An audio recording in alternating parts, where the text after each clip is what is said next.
So how do you use the SD card reader on the iPad? Let me explain it, and if it's your first time on Foxtecc, subscribe and we can get started. So if you have an SD card which you would like to connect to the iPad, well, the iPad doesn't usually have any kind of like slot. It might have for a SIM card, but never really for SD card storage. So the only way to connect it would be by the port, the charging or connector port, which is most likely the USB-C.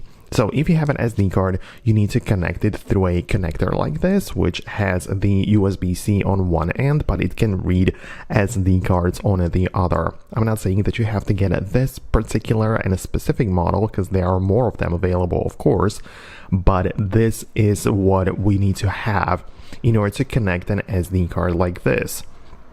Right, and even if we have like this very small one, you can notice that there are even adapters which turn the very small SD card into this like large one, which is usually used in cameras.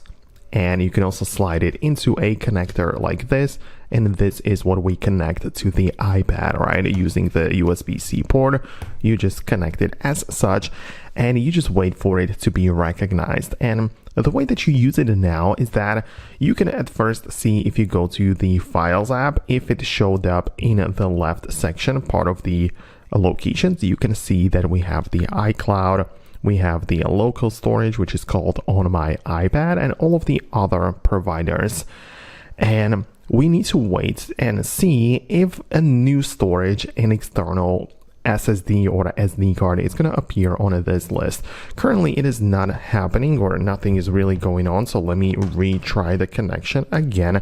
Sometimes it happens, and you might need to do it repeatedly a few times over if it doesn't work on the first try, but it usually should, right? It might also depend on the quality of your accessories and so on, but in many cases it gets recognized without an issue. But that's why I'm actually making these videos live, or in real time, because you can see how much time it can take and what are the exact steps. And the point is that now we are successfully connected and recognized.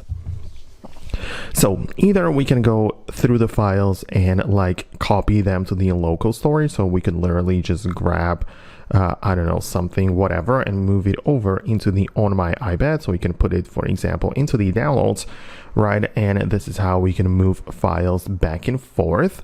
Or if you are specifically interested in photos and videos, then in that case, we can open up the gallery and we should see like a new section in there, which is called import, right? This says import, and it wasn't really saying that before we had anything connected, and it just means that you can import all of the footage, all of the photos and videos from SD card to the local storage, or you can only select those which you want, and then you can import those selected ones.